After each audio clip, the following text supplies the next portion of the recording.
Pues buenos días a todos ustedes.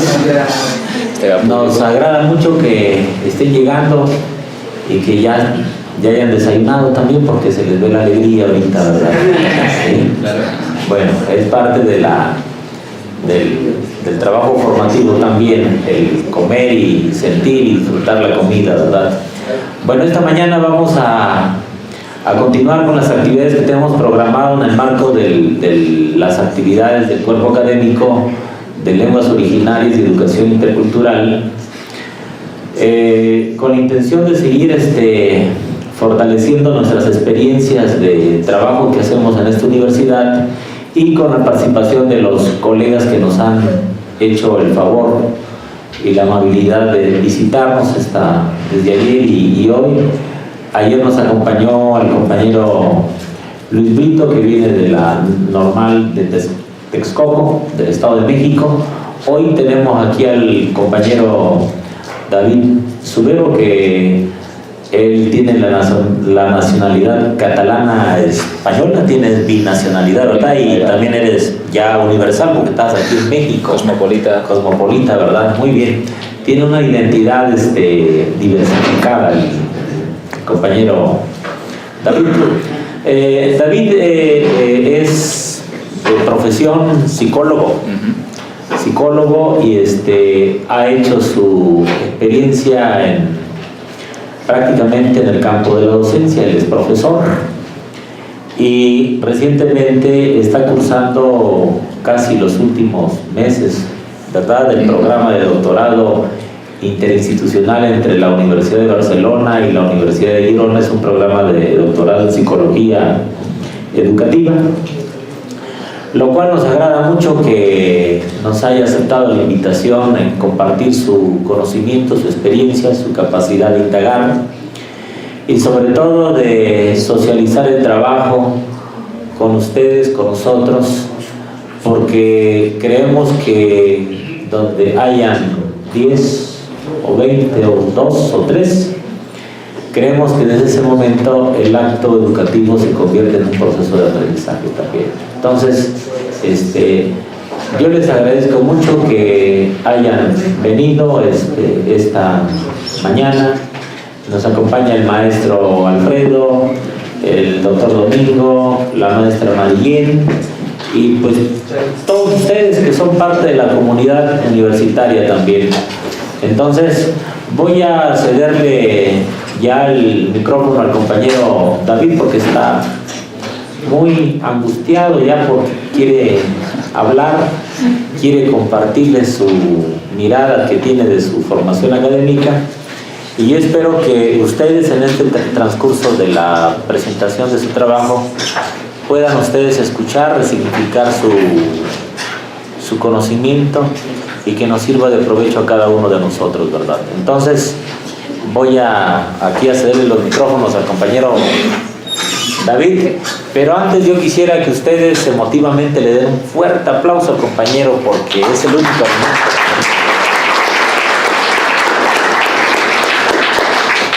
La movilidad del espíritu humano siempre es el aplauso, ¿verdad? Entonces es importante que reconozcamos que estamos entre seres humanos y que tenemos esa disponibilidad de sentirnos contentitos, ¿verdad?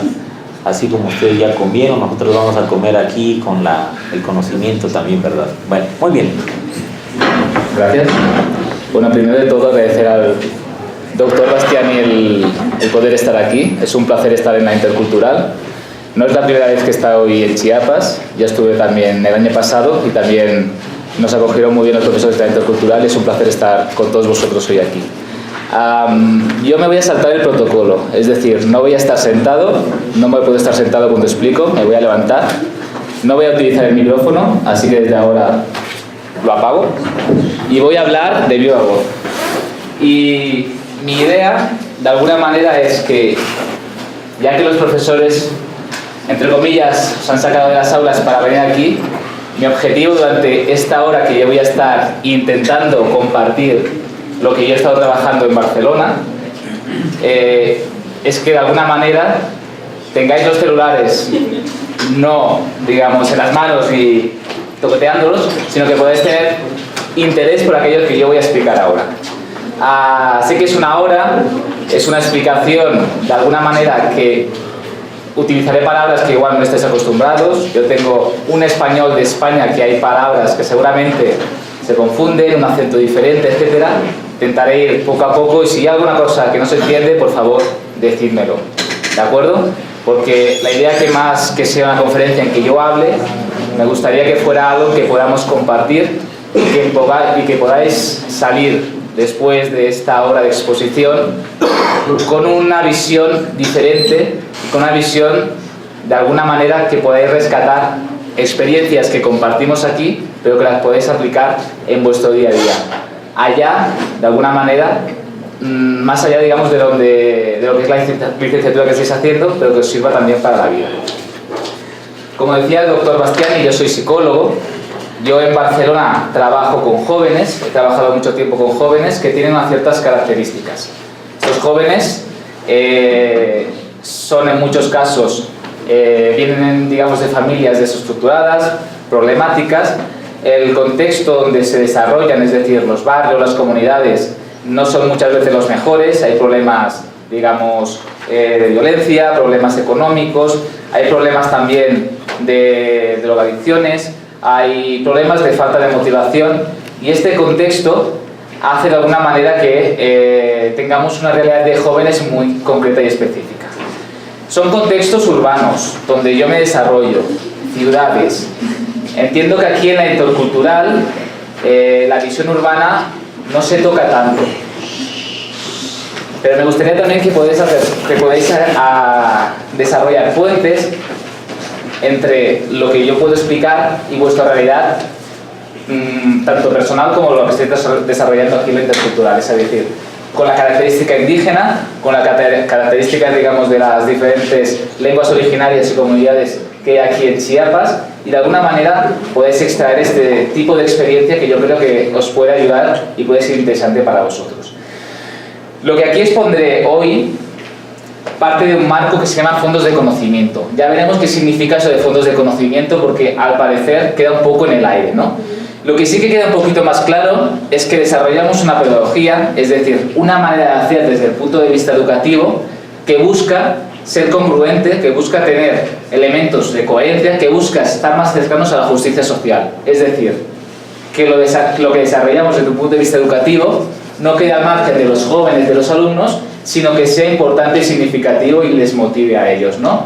Esto de alguna manera es el foco donde yo trabajo y donde de alguna manera también intento generar procesos positivos en los jóvenes. Generar yo, lo digo mal. Intentamos conjuntamente, porque formamos un equipo, que los jóvenes desarrollen sus propios procesos educativos, porque en ello nos va, digamos, el interés investigativo. Ellos son los protagonistas. Más allá de esta presentación un poquito larga, vamos un poco ya al tema. Y es que, como os he dicho, en estas comunidades en que hay una serie de jóvenes con ciertas características que no son muy favorables, en relación a la educación hay un fenómeno que es complicado. Y es que, desde el punto de vista escolar, estos jóvenes tienen un serio fracaso, es decir, no tienen buenas notas, no están motivados, muchas veces no van a la escuela y acaban dejando la educación formal y haciendo otro tipo de actividades fuera de la escuela. Eso, para mí como investigador, para mí como educador y para la gente de alguna manera que trabaja con los jóvenes en la educación, es un fracaso también para nosotros, porque entendemos que la educación es una herramienta, es un instrumento que a los jóvenes les va a dar un poder desarrollarse tanto profesionalmente como en su vida y en su bienestar con sus familias cuando sean más mayores. Entonces, el dejar la escuela antes lo que genera es mayores cotas de riesgo para este tipo de jóvenes, y ahí de alguna manera es donde intentamos incidir para que no dejen la escuela y la vean como un elemento de bienestar presente y futuro para ellos y para sus familias. Nuestro foco, como decíamos, son los alumnos subrepresentados. Tenemos aquí una serie de características: bajos ingresos, grupo étnico minoritario. Lo que sucede en los grupos urbanos como ciudades como Barcelona, quizá Madrid, otras zonas, digamos, de ciudades importantes de España, es que hay una gran diversidad desde el punto de vista de origen de estos jóvenes. Te pueden venir de muchos puntos de Latinoamérica, de Asia, te pueden venir de Marruecos, de África, y toda esta diversidad cultural también es una realidad y tipología de estos jóvenes. Cuando hablamos de grupos étnicos, decimos, digamos, de grupos de inmigración que vienen de fuera y que, de alguna manera, se adaptan a las dinámicas de vida de ciudades, en este caso europeas, españolas, importantes, con una población importante. También incorporamos características de inmigrantes indocumentados, inmigrantes de segunda generación. Hay realidades de inmigrantes que, como puede pasar, digamos, en el border entre México y Estados Unidos, vienen indocumentados, familias, de alguna manera, en el caso de España, que pasan de África, de otras zonas de, digamos, de Europa, indocumentadas a Europa porque buscan un bienestar y un vivir mejor. Nos encontramos con jóvenes con esta casuística, con trayectorias suyas y de sus padres, historias de vida familiares, en que han tenido que emigrar porque buscan un futuro mejor para ellos y para sus hijos. Esa es la característica que podemos ubicar, ¿no? Y en el contexto donde estudiamos, en este caso acciones educativas, estos jóvenes son donde, digamos, donde más abundan, donde más, de alguna manera, se desarrollan y focalizamos la investigación. ¿Qué más en todo esto? Si nos situamos en las escuelas, este tipo de jóvenes que decíamos sobrerepresentados, hasta el día de hoy, los profesores y la educación formal en general los ve desde un tipo de foco. Cuando tú tienes un alumno delante que puede venir, por ejemplo, de Latinoamérica y tiene una serie de costumbres, características, por ejemplo, viene de México, tiene unas costumbres desde el punto de vista musical específicas, culinarias, gastronómicas, incluso la manera de relacionarse y vivir la vida muy diferente quizá a los europeos. Las relaciones familiares en el contexto, por ejemplo, familiar de un latinoamericano mexicano del Distrito Federal, igual es muy diferente de un europeo español o barcelonés con relación a sus características familiares. ¿Por qué? Pues porque también la dinámica cultural es diferente. Las relaciones no son tan estrechas, el vínculo urbano es diferente, vemos después que la manera de relacionarse también es diferente, el contexto es diferente, todo varía. ¿Qué sucede? Que un profesor, en este caso de Barcelona, normalmente tiene una serie de características que es de clase media, que es de raza blanca y que se encuentra en su clase con una serie de diversidad, alumnos de culturas diferentes. Y el educador, que es el profesor, tiene que empezar a impartir clases. La postura que hasta ahora se defendía, que era que lo que se desarrolla en la escuela, desde el punto de vista de yo doy clase de matemáticas y lo que yo estoy dando en clase de matemáticas, en base a suma, resta, multiplicación, división, integrales, etc., yo la doy en base a una metodología muy concreta. Pero el alumno se tiene que adaptar a la manera en que yo estoy dando clase. Es decir, quizá no me interesa saber qué son las necesidades, intereses, motivaciones que los alumnos tengan en la clase, sino simplemente me interesa la clase, me interesa explicarlo, me interesa de alguna manera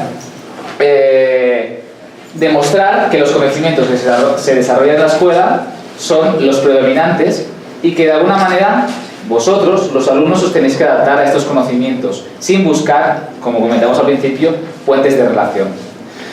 ¿Qué sucedía? Que muchas veces se interviene educativamente desde la escuela, es decir, lo que la escuela se da desde el punto de vista formal es bueno y las prácticas, experiencias que traen los alumnos de casa no nos interesa. Es decir, si yo he aprendido a contar, a construir mi identidad matemática, a sumar, a restar a partir de unas experiencias que vienen de casa, cuando llego a la escuela y veo que las matemáticas se dan de una forma totalmente diferente, ¿qué sucede? Pues en este caso hay una diferencia de relación entre lo que el profesor está dando y lo que el alumno tiene que como experiencia a la hora de contar, de comprar, de utilizar números. Si existe este tipo de discontinuidades y el profesor no es empático con este tipo de realidades, lo que pasa es que muchas veces el alumno ve que lo que se da en la escuela no es importante o no lo tiene o no lo reconoce en relación a lo que él es, a lo que él trae de casa, en relación a sus familias. Y eso muchas veces hace que pues estemos con el móvil, pues que realmente pensemos, pues este profesor lo que está dando de matemáticas quizá es algo que no va conmigo. quizá de alguna manera pues mis experiencias de vida, lo que llevo, no son tan importantes como para incluirlas en la escuela. Y aquí empezamos a separar nuestros intereses y a decir, quizá la escuela no es el lugar adecuado para mí.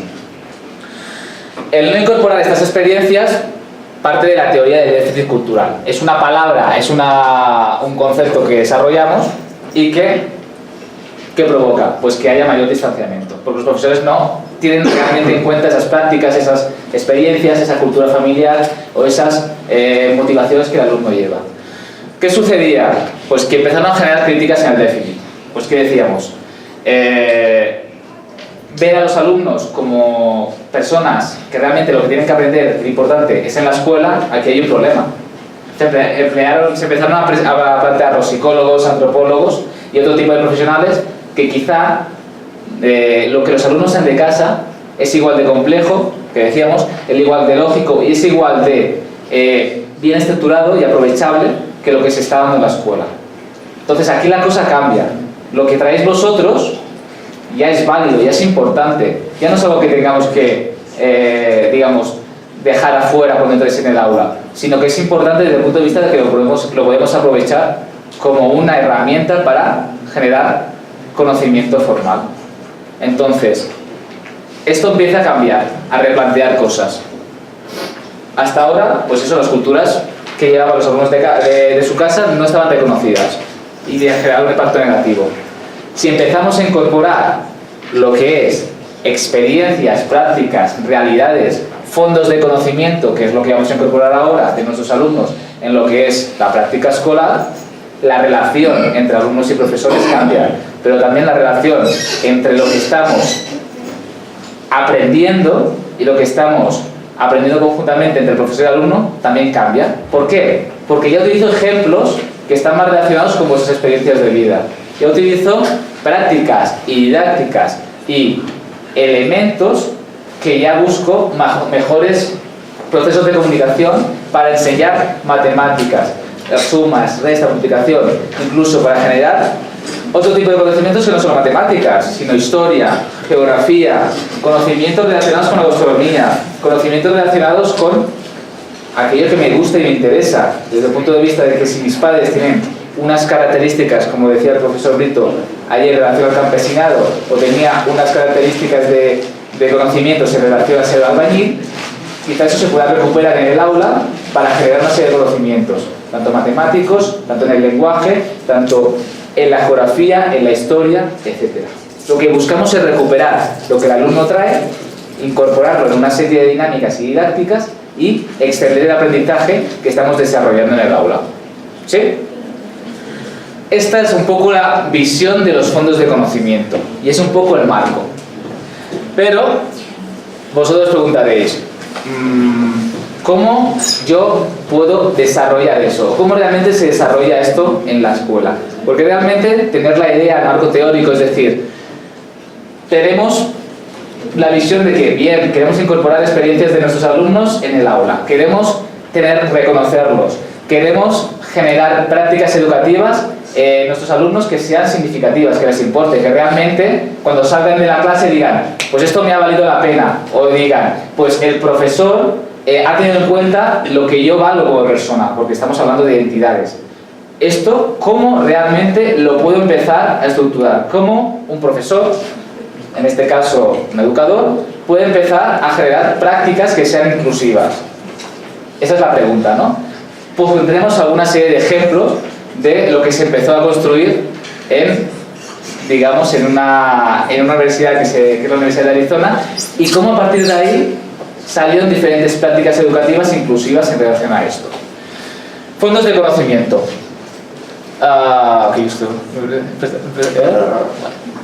Fondos de conocimiento. El primer programa, el primer ejemplo, lo que primero se planteó. Vuelvo a reiterar que esto se implementa en un lugar, se lleva a cabo en un lugar muy marcado, ¿sí?, por la transición de experiencias migratorias. Estamos en Arizona, hay gran cantidad de mexicanoamericanos y esta realidad hace que, en este caso, las familias mexicanoamericanas de Tucson, Arizona, y sus hijos especialmente, tengan discontinuidades con la escuela, ¿sí? Tengan mayores cotas de abandono escolar, de frustración y de no llegar a estudios superiores que no aquellas, digamos, familias que son, entre comillas, angloparlantes, son anglosajonas y de cultura, digamos, tradicionalmente estadounidense. ¿Qué sucede en este contexto? Que ciertos profesionales, utilizando la idea de que hay que incorporar lo que los alumnos traen y no desestimando este tipo de etnias y culturas mexicanoamericanas, lo que hacen es, aquí hay un problema y es que no se reconocen a los mexicanoamericanos en las escuelas al 100%. Es decir, vamos a ir más allá de lo que es el folclore, la música y otro tipo de cosas más superficiales y vamos a lo profundo. Vamos a buscar realmente qué es importante para estos mexicanoamericanos, vamos a recogerlos y vamos a incorporarlos en nuestras prácticas escolares diarias. Y se empiezan a plantear de qué manera lo hacemos. Bien. El primer planteamiento es cambiar el foco y decir, las familias, en este caso mexicanoamericanas, cuentan con redes sociales y de intercambio que resultan esenciales para su bienestar. O sea, las redes sociales para este tipo de familias son muy importantes. Ya tenemos un foco donde poder sacar elementos de conocimiento. ¿Qué más? Dichos elementos de conocimiento que los encontramos en las redes sociales son históricamente acumulados y culturalmente desarrollados. Es decir, son cuerpos de conocimiento que no parten de un día, sino que vienen de una historia. Historias de vida diferentes, que pueden incorporar trabajos, empleos del padre, pueden incorporar historias de migración, pueden incorporar historias de la familia, pueden incorporar otras prácticas culturales y aficiones que tiene la familia. Todo eso vamos a tenerlo en cuenta, porque es importante. ¿Qué más? Se busca hacer emerger recursos, actividades presentes en la práctica familiar y darles voz y reconocimiento en el aula. ¿Cómo lo haremos? Ya veremos. Pero lo que queremos es que las familias nos expliquen todas estas experiencias de fondos de conocimiento y el profesor las recoge. Y después las pone en la práctica en el aula, mediante unidades didácticas. Finalmente se busca modificar las prácticas, es decir, y programas educativos. Una vez trabajados estos fondos de conocimiento, el profesor los incorpora en sus unidades didácticas o currículums y en la práctica, en el aula, de alguna manera, las actividades están más vinculadas con las experiencias de vida de sus alumnos. ¿Sí? ¿El programa cómo se desarrolla? Hay una serie de profesores de primaria y secundaria que participan en el programa, justo con investigadores. ¿Qué hacen? Cambia el foco. Normalmente estamos acostumbrados de que las familias vengan a la escuela y de alguna manera vienen igual unas 2 veces a la escuela. ¿Y qué sucede con las familias? Pues que las familias se enteran de lo que es la vida del alumno en la escuela a partir de comunicaciones de que ha pasado esto, algo negativo, o un castigo, etcétera, o si vienen es para alguna reunión informal. Lo que no están acostumbrados es cambiar el foco. Los profesores van a las comunidades, van a las familias y se entrevistan con las familias. ¿Y qué hacen? Las entrevistas lo que buscan es hablar de tú a tú con los padres, con las familias y decirles lo que tú nos puedes explicar es conocimiento importante que yo voy a utilizar en la escuela. Entonces, las familias son recursos educativos. Todo lo que nos dicen, todas las prácticas que vamos a de alguna manera documentar son recursos que vamos a utilizar después en el aula y veréis que la relación con la familia cambia al 100%. Porque cuando una familia ve que un profesor va a su casa y va de alguna manera a aprender de ellos, os dais cuenta que todo cambia. Desde el punto de vista de que la confianza entre profesor y familia cambia 180 grados. Hay mucha mayor relación, las familias se sienten valoradas desde el punto de vista de que dicen, ostras, pues lo que yo hago en el día a día es importante para la educación de mis hijos. Quizá, de alguna manera, puedo todavía ayudarle más para que pueda mejorar educativamente. Estamos generando procesos diferentes de comunicación y de interacción y eso se consigue a partir de cambiar el foco. Los profesores van a las familias.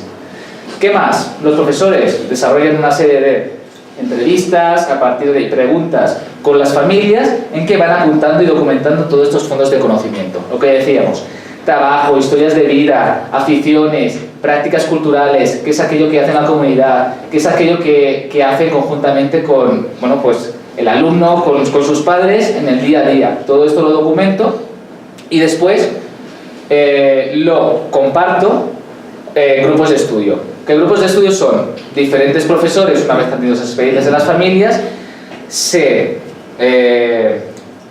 reúnen con los investigadores, en este caso son profesores de universidad, y lo que hacen es decir, vale, ¿qué puedo recuperar en mis unidades didácticas? ¿Qué puedo recuperar para la escuela y qué no?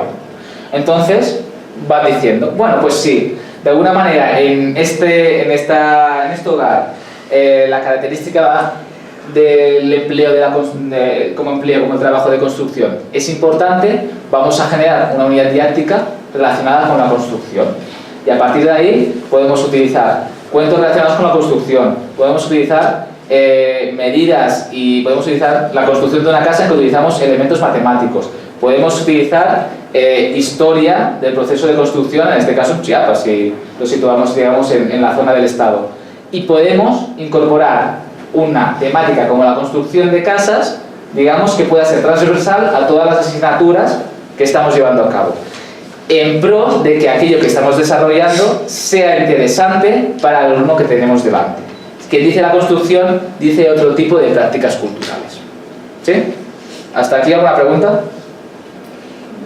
¿No? Vale. Digamos, es una conferencia, pero también, si quedan dudas por el medio, me podéis decir. ¿Sí? Porque ese es el primer paso. Es el paso, digamos, el primer programa que se desarrolla. Y a partir de aquí van saliendo diferentes programas que complementan y veremos qué cualidades tienen. A ver, David, estas unidades de conocimiento o cuerpos de conocimiento, si los situamos en la región de los Altos de Chiapas, Ajá. La festividad del Día de Muertos se convierte en un cuerpo de conocimiento. Sí, pero aquí hay un matiz, porque lo importante de los fondos de conocimiento es que no se quedan en folclore. Es decir, la manera en que una familia celebra el Día de Muertos varía de familia, varía de comunidad y varía de prácticas culturales. Por eso es tan relevante no celebrar o no utilizar el día de fiesta de muertos como algo genérico, sino documentarlo en relación a que cómo esa familia vive el Día de Muertos y qué prácticas están relacionadas con ese Día de Muertos. Porque igual, dependiendo de cada comunidad, la experiencia del Día de Muertos variará. Y de qué manera poderlo recuperar en las prácticas educativas también será diferente. Y cómo desde ahí articular el asunto del Día de Muertos como un asunto cultural. Inclusive podemos definir la cultura desde ahí. Ese sería como la parte que se evidencia de la cultura, sería la fiesta, ¿no? El Día de Muertos. Que tenga sus diferencias entre los tzotziles de Venustiano Carranza, los tzotziles de Chamula, los tzotziles de La Ranza, los tzotziles de Simojovel. Puede hacer así un mapa clasificatorio. Lo más importante es justamente explicarles el origen, bueno, cómo se ha transformado, ¿no? Ese puede ser un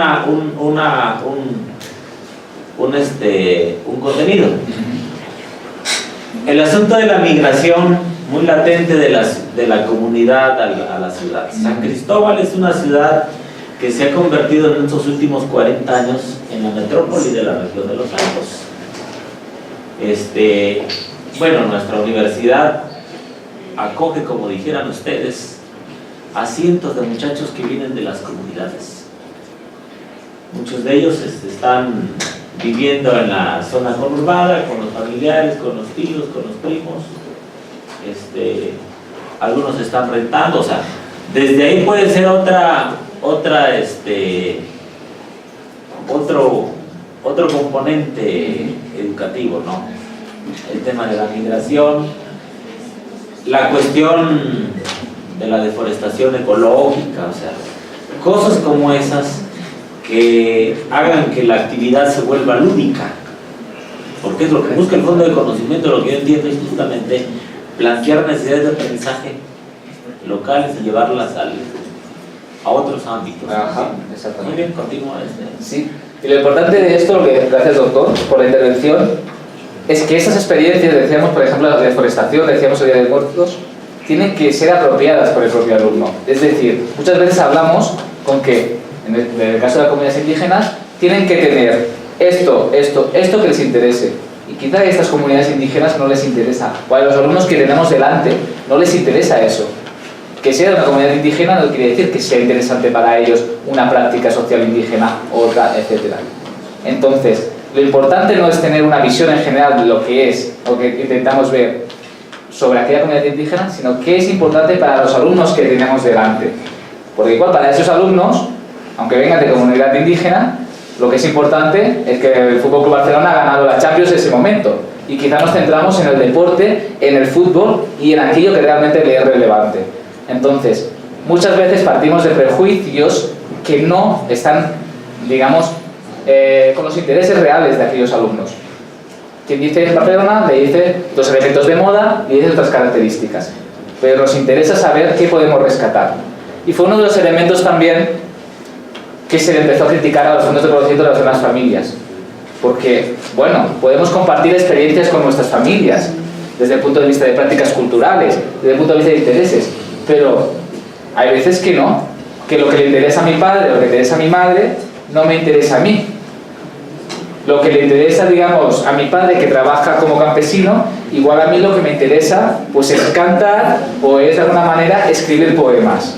Entonces, es importante conocer realmente qué es aquello que les interesa a nuestros alumnos, a nuestros chicos. Y ahora, de alguna manera, incorporamos el elemento de justicia social. ¿Sí? Aquí tenemos tres prácticas, tres experiencias, ¿vale? Hemos hablado de los fondos de conocimiento y cómo se ha incorporado.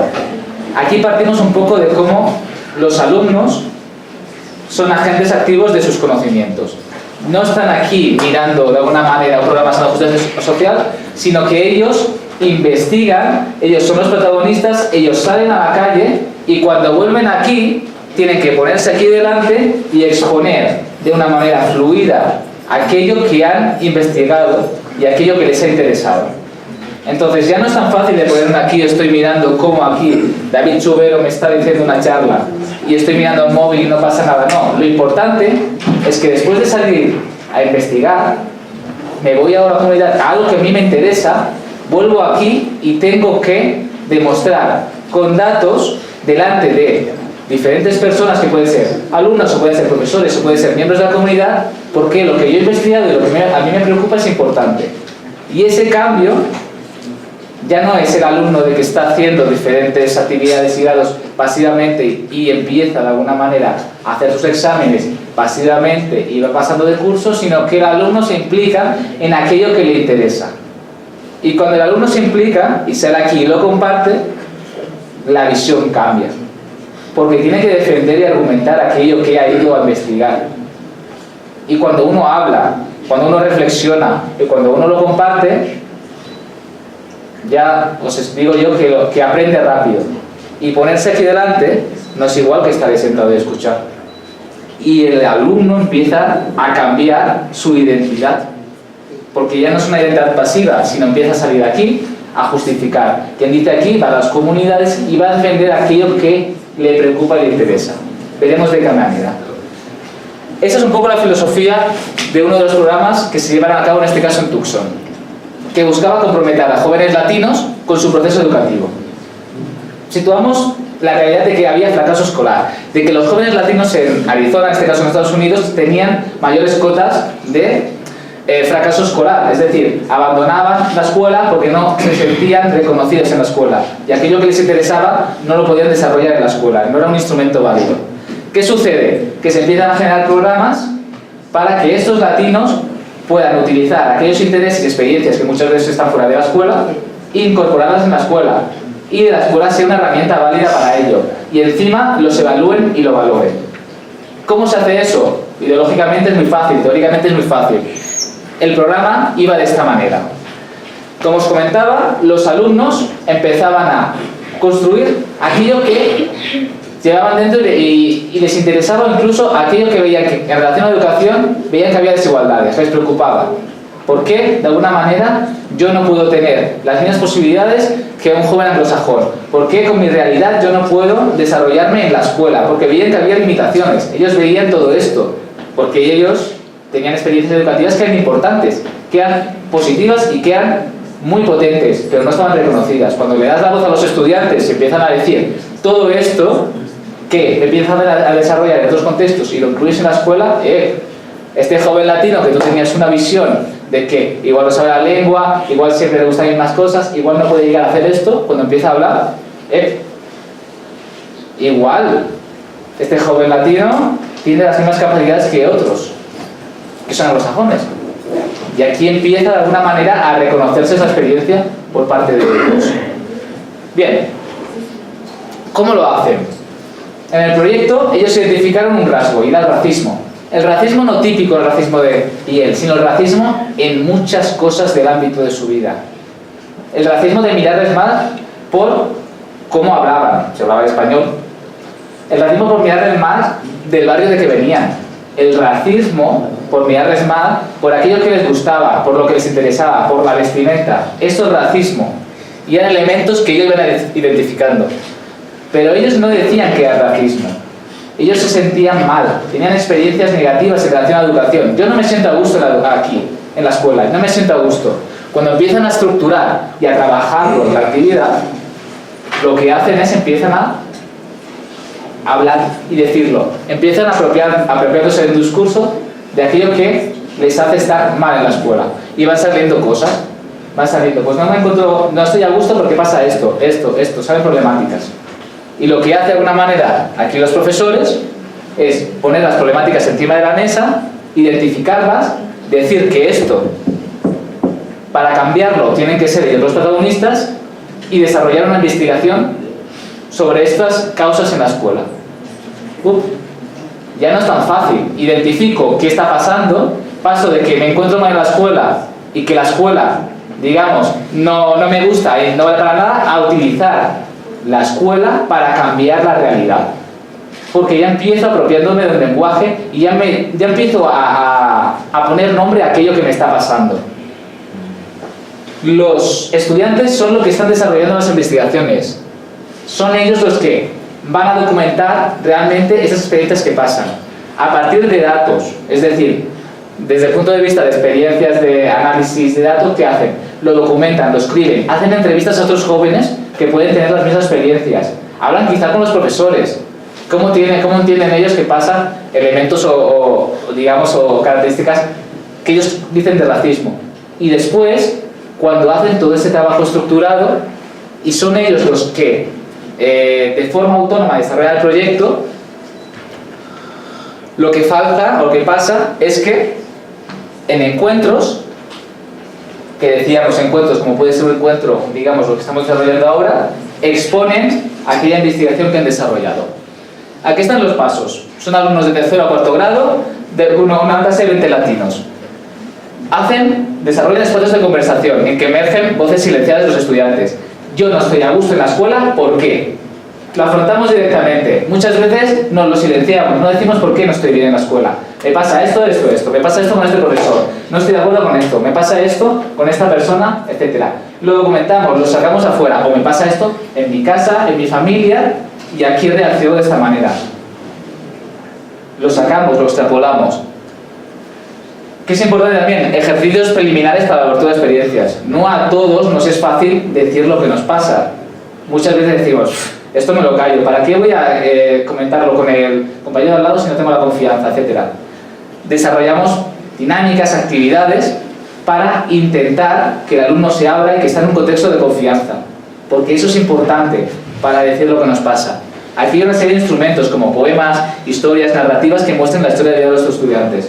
Y el primero de eso es desarrollar confianza mutua. Que el docente realmente entienda lo que le pasa a los alumnos. Y que los alumnos confíen en el docente. Y a partir de aquí, mediante estos instrumentos, lo que hacemos es que haya un ambiente más adecuado en la escuela y en la clase para poder hacer este tipo de actividades.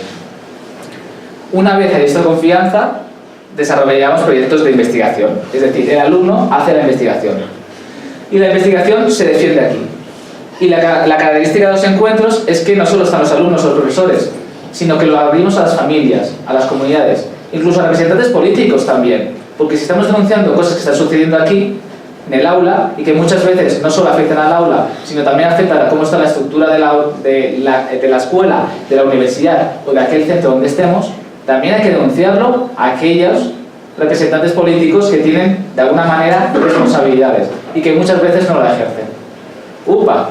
Que el alumno, de estar callado le diga al político de turno lo que está pasando en una institución, ya cambia. Y el poder que tiene el alumno es totalmente diferente. Ya no es un alumno más, es un número más en lo que es la institución, sino que es una persona que ha desarrollado, es un nombre, una persona que ha desarrollado una investigación y se lo dice a la cara a aquellas personas que tienen responsabilidades. Ir pensando el poder que genera eso. Una experiencia similar se desarrolla en Australia, ¿sí? Pero en este caso la característica es el uso de fondos de conocimiento oscuros. Os preguntaréis, ¿qué son los fondos de conocimiento oscuros? Pues son experiencias, vivencias y prácticas culturales que no siempre son ni legales ni positivas, pero que nos preocupan. Por ejemplo, fondos de conocimiento oscuros son racismo, violencia, conflictos de pobreza, alcoholismo, elementos que afectan el día a día de uno, que le preocupan, pero no tienen por qué ser, digamos, como fondos de conocimiento positivos para llegar adelante. No, son algo negativos que están ahí, que están, digamos, en el meollo. Si en mi familia hay características de fondos de experiencia negativos, la pregunta es, ¿cómo puedo utilizarlos yo desde un punto de vista educativo? Y entonces el proyecto de fondos oscuros en Australia empieza a transformar la realidad. Con la misma metodología. A mí me preocupa esto, me pasa esto en la familia, yo tengo una experiencia negativa en esto. Lo que hacen es, vamos al foco, vamos a trabajar este tipo de experiencias desde un punto de vista educativo, pero no las utilizamos para que el mismo problema se reproduzca, como decimos aquí, que los fondos oscuros se perpetúen, sino que el alumno busque soluciones o plantee alternativas o programas de transformación a partir de esas experiencias negativas. El cambio es el objetivo y se utiliza lo que al alumno le motiva, le interesa y lo que en ese momento le preocupa para cambiarlo, ¿sí? A partir de programas y de prácticas de investigación. Todo esto hasta ahora se ha desarrollado en las escuelas, en las instituciones formales. Y ahora ya, no sé, doctor Bastiani, si queda mucho o poco tiempo, me voy a centrar un poco en las investigaciones que yo hice en Barcelona, en un contexto un poco diferente. En experiencias, digamos, que a mí me afectaron en el día a día. Yo estuve con jóvenes. Lo primero que cambió, digamos, esta es la realidad geográfica de Barcelona, para que nos situemos, el mar, aquí está la montaña, se llama Collserola. El barrio donde yo me centro, digamos, es en esta zona. Es la zona norte de Barcelona y el barrio se llama Ciudad Meridiana, como lo podemos ver aquí. En este barrio la casuística, pues ya decíamos, es de jóvenes infrarrepresentados. Hay una casuística grande de fracaso escolar, de migración, de dificultades, de pobreza, etc. Aquí nos situamos.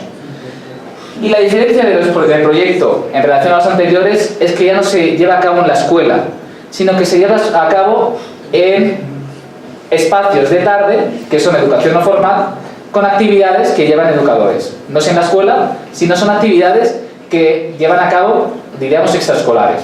Es decir, son centros en que van los jóvenes para hacer deberes o hacer actividades y que no es formación reglada, no te ponen nota. Vas allá porque quieres, porque te gusta y porque de alguna manera te ayudan a complementar pues, las actividades que van a ayudarte a hacer actividades de deberes, otro tipo de actividades. Espacios de tarde. ¿Sí? Es importante el cambio de contexto porque también nos ayuda a entender qué tipos de jóvenes vienen y también qué acciones podemos llevar a cabo. Bien, es un barrio de residencia migratoria, pero esto se va a cabo en un espacio de educación formal abierto. ¿Qué hice? Bueno, ¿qué hicimos desde el punto de vista de investigación? En este caso, valga la redundancia, es un estudio de caso. Participan 6 jóvenes. Estos 6 jóvenes son los jóvenes más mayores de lo que es el centro abierto. Es decir, el centro abierto va desde chicos pequeñitos hasta chicos ya que están haciendo pues entre 15 y 16 años. Yo seleccioné 6 jóvenes de 15 y 16 años, digamos subrepresentados, y trabajé con ellos una serie de actividades con una idea: que el discurso alrededor del sentido de la educación que ellos tenían alrededor de la escuela cambiara. Es decir, ellos tenían una visión de la escuela como algo negativo, que no les gustaba. pero no decían bien por qué. O decían, la escuela es una mierda, muchas veces escucháis, ¿para qué voy a la escuela? Es una mierda, no sé qué, no sé cuántos, pero no iban más allá. No podían identificar qué es aquello que no les gustaba, ni se planteaban poder cambiarlo. Eso ya no estaba dentro de sus expectativas. Entonces, el proyecto buscaba generar ese discurso positivo, cambiarles, digamos, la manera de ver lo que es la educación. Y se usaron diferentes técnicas en la actividad, ¿vale? Ahora veremos algunas.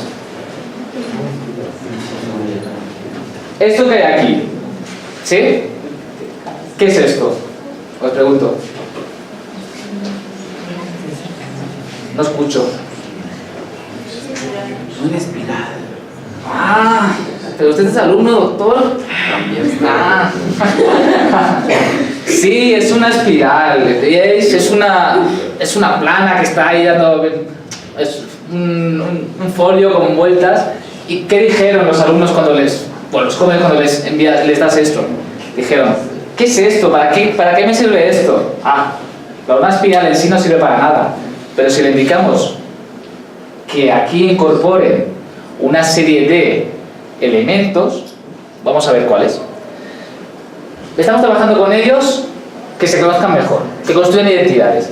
Pero ¿de qué manera? Lo que me interesa a mí es qué aprendizajes pasados, presentes y expectativas de aprendizaje futuro son importantes para ellos. Entonces ellos empezaron como un cronograma. Desde los 0 años que yo he aprendido que para mí me ha valido la pena. Y alucinaríais de qué cosas ponías, ¿sí? Porque había elementos incluso de que lo que se aprende en la escuela que no lo ponían, pero ponían quizá experiencias con la familia, el aprender a caminar, el empezar a hablar el relacionar con mis padres, el cuidar a mis hermanos, el cuidar animales. Uno se explicaba que tenía mucha experiencia o tenía mucho interés desde pequeño a cuidar pájaros, era su pasión y lo incorporaba. A mí me interesa la naturaleza en relación a los pájaros, en cómo es de alguna manera criarlos, cómo se desarrollan, cómo cultivar, digamos. Incluso había jóvenes que decían, pues a mí el huerto me interesa mucho. Eran cosas que dices, pues claro, no está relacionado bien con lo que aprendes en la escuela, pero iban incorporando. Pero también incorporaban cosas de la escuela, el leer, el escribir, que en principio ellos se identificaban como la escuela. A ellos les posibilitaba pues conocer a personas, decirle algo bonito a su novia en un momento dado, decirle o llevar a algún sitio a su novia en un momento dado. ¿Eso qué es? Eso es conocer la geografía, eso es conocer los lugares, eso es conocer poesía. Todo eso es importante y a veces lo movilizamos para ciertas cosas. Pues sí, ellos los ponían aquí y era importante saber esos aprendizajes, porque hacemos el vínculo de lo que a aquellos jóvenes les interesaba. Y aquí hay un ejemplo. En este caso, Linda, ella era de Ghana, era de África, de un país de África. Ella destacaba, es importante respetar a los mayores y cuidar a los más pequeños, y tener un buen trato con los iguales. La familia y el cuidado de sus hermanos y el respeto a los mayores era fundamental para ella. ¿Veis la visión? Fundamental. Ella los cuidaba, ella respetaba desde el punto de vista de lo que los mayores a ella le podían decir como consejos, como respeto, como historias de vida. Esto es muy importante para ella y lo estamos recogiendo. Además, ella reconocía que ponía mucho énfasis sobre la joven como la educación y el estudio como medio para generar un mayor bienestar. Linda venía de África, en un proceso de migración, y ella sabía que su familia había migrado no porque estuviera mal en Ghana, sino porque el futuro y su mejor futuro solo se podía desarrollar en Europa. ¿Por qué? Porque los estudios y el desarrollo desde el punto de vista, a partir de los estudios, que podía ella llegar a ser, estudiar una carrera, ser desde el punto de vista académicamente más competente, en Ghana estaba limitada. Y ella sabía que estaba en España, en Barcelona, renunciando a su familia en su país de origen. ¿Por qué? Porque sus padres creían y estaban seguros que si utilizaba la educación de la manera adecuada, podía generar un mayor bienestar para ella y su familia, podía crecer culturalmente y educativamente. Y eso ella lo incorpora, lo tiene muy marcado. Sabe que la educación es una herramienta para vivir mejor. Y eso, identificarlo, es importante, porque la predisposición que tiene ella en relación a la educación, si se respetan sus valores y sus prácticas culturales, pueden llegar a desarrollarse mucho más que si entendemos a Linda como una inmigrante más en una clase, en un barrio muy concreto, etcétera, etcétera. Conocemos a ella, conocemos su historia de vida, sabemos dónde parte y sabemos sus expectativas futuras. Conocemos mejor dónde quiere llegar. También hicimos cómics con ellos, ¿sí? Parece ser que desarrollamos una serie de prácticas de media, pero nos interesa hacer cómics. ¿A quién no le gusta hacer cómics? Bueno, puede ser que no, ¿no? Pero los cómics pues son divertidos, ¿no? Dibujar, a ver qué sale. Y cuando les explicamos, explica un día a día en tu escuela.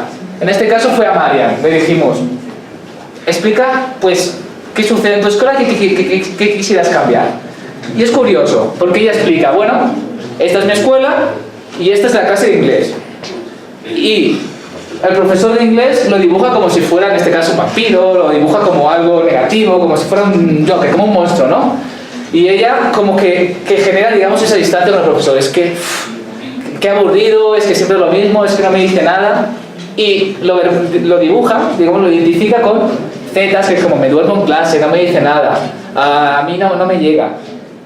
Y explica que cuando sale de clase, con esta efusividad de por fin salgo de clase, he estado 1 hora en clase y no me ha servido para nada, qué aburrimiento. Y cuando llega a casa, identificamos una práctica educativa. A ella le encanta tocar la guitarra, le encanta la música, pero vemos en contraposición que el profesor de inglés, no sabe nada de ella ni sus experiencias, en este caso con la música. ¿Qué dice Mariam con este dibujo? Nos dice que incorporar experiencias musicales, quizá, desde el punto de vista del profesor de inglés, quizá cambiaría esta visión de inglés como algo aburrido, negativo, que asco con el inglés. Seguramente Mariam con el inglés tendría esta barrera siempre porque lo entendería como algo aburrido. ¿Cuántas son las experiencias negativas que tenemos con una asignatura? Porque realmente el profesor o lo que estamos dando en ella no nos llama. Pues vamos por aquí. Seguramente si el profesor incorpora esas experiencias, tendría más sentido para Mariam y el inglés podría desarrollarse con mayor motivación. Va por esta idea. Estamos con el cómic. Es una segunda herramienta que introducimos para saber experiencias identitarias en relación al aprendizaje. Bueno, ya vamos así intentando acabar, ¿no? Es para que tengáis un poco una idea. En este caso es una experiencia de testimonios. Lo que le pusimos es una experiencia de un joven latino que explicaba qué sucedía en relación a un profesor. Y el profesor le decía, tú nunca vas a poder llegar a la universidad porque no sabes hacer esto, lo otro. Negativo. ¿Qué sucedía? Y el investigador, en este caso yo le preguntaba, ¿qué está sucediendo aquí? Hay como una falta de confianza de los profesores hacia él. Y aquí Marian y Monse responden. Yo les pregunto, ¿os ha pasado algo similar? Marian dice, yo estoy haciendo cuarto de eso, en secundaria. Y un profesor me dijo que no valía para los estudios, que me quedara en casa mirando la tele. Imaginad qué sucedería si a vosotros os dijeran, tú no vales para seguir estudiando, quédate en casa. Un profesor que en principio te tiene que motivar y tiene que generar procesos positivos para tu educación. Si te dicen eso, ¿qué es lo que te dirá tu enemigo? Entonces, Marian en este caso no hizo caso a este profesor. Por suerte tenía experiencias positivas y otras personas que le dijeron, continúa, estudia. Y ella dijo, mira, sentí rabia al principio, pero por otra parte motivación. Y Marian dice, ahora estoy en bachillerato, sería como preparatoria ya para la universidad. Y no siente rabia en ese momento, sino que en ese momento ya siente orgullo para decirle, si yo me encontrara con este profesor que me dio este consejo tan negativo, yo lo que diré es, mira lo que he conseguido y tú no confiaste en mí. Este proceso de resignificación y decir, no siento odio, lo que siento de alguna manera es demostrar a aquellas personas que no confían en mí aquello que yo sé hacer. Y es importante, porque es un proceso también de maduración. Y ese tipo de experiencias es lo que de alguna manera nos apropia mayores cotas de identidad de nosotros mismos y mayores cotas de confianza. Monse, ¿qué dice? Ella tuvo diferentes problemáticas. En este caso, estaba desmotivada, pasé ratos perdiendo tiempo, ella se metió en bandas y problemas de bandas latinas allá en Barcelona. Pero ella en un momento dado también tuvo la valentía de decir, hasta aquí. Yo no voy a seguir en este mundo que me lleva problemas con la policía, me lleva problemas para mi familia, problemas para mí, no. Y dijo, eso no lleva a nada. Y dije, pues después de todo esto, ahora te vas a joder, es una palabra muy española. Dice, ahora aquellas personas que no confiaron en mí, vas a fastidiarte y voy a demostrar lo que yo valgo. Y para hacer estos procesos, lo que decimos es importante el poder reflexionar sobre ello. Que Marian y Montse puedan reflexionar sobre su trayectoria de vida en relación al aprendizaje y entender que el aprendizaje es algo importante, y que, pese a que encuentres personas que no confían en ti, hay experiencias de vida y aprendizaje que son positivas y tienes que apropiártelas. Eso es un proceso muy relevante para poder continuar y para no rendirte y esforzarte y seguir adelante y cambiar el sentido. Estamos hablando del cambio de sentido en relación a la escuela. Actividad de testimonios. Ya para acabar, esto es lo último que elaboramos. Es decir, aquí veis lo que es un mural. He utilizado diferentes artefactos para ver cómo ellos evolucionaban en relación a lo que ellos pensaban al principio y al final. Y ellos al final elaboraron el mural en base a lo que ellos habían pensado. Todo lo que sale aquí son experiencias propias de cada uno de los chicos. Son 6.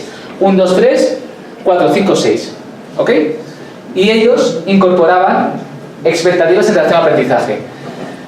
En esta parte, bueno, aquí podemos encontrar a Linda, que ella explicaba cómo ella para llegar a la universidad era una expectativa importante y de donde ella se marcaba. Es lo que yo estudio para mi futuro. Porque el estudiar me va a generar a mí bienestar presente y futuro. Ella destacaba que el estudiar a ella le iba a generar poder llegar a la universidad y poder tener un bienestar para ella y para su familia. Muy relacionado en este caso con Yajaira. Ella decía que el estudio, lo significa con un libro, lo que hace es que su familia, y lo que compone su familia es su familia amplio espectro, pueda tener un bienestar y vivir mejor. Aquí ponemos, lo dibujaba en relación a la casa, lo dibujaba en relación a cómo el estudio es una herramienta para que su familia esté bien y que no sufra lo que ella ha vivido, porque ella viene de una experiencia de precariedad y de procesos, digamos, en que ha habido mucha falta de, bueno, mucha realidad de pobreza en esa familia. Marian, comentamos de la música, incorpora elementos musicales dentro de su futuro, de su experiencia vital. En este caso Edson, él tenía la idea de poder llegar a ser educador dentro de su... Bueno, Edson, él estudia educación especial, él tiene ciertas dificultades en el agua y en la escritura, etcétera, y a la hora de poderse reflexionar, pero a lo largo de todo el proceso lo estuvo al 100%. Y también lo incluimos a él, porque sus expectativas también son importantes. Y él estaba haciendo prácticas, cuando acabó, con niños en relación a dinamizador, haciendo actividades con niños en este caso.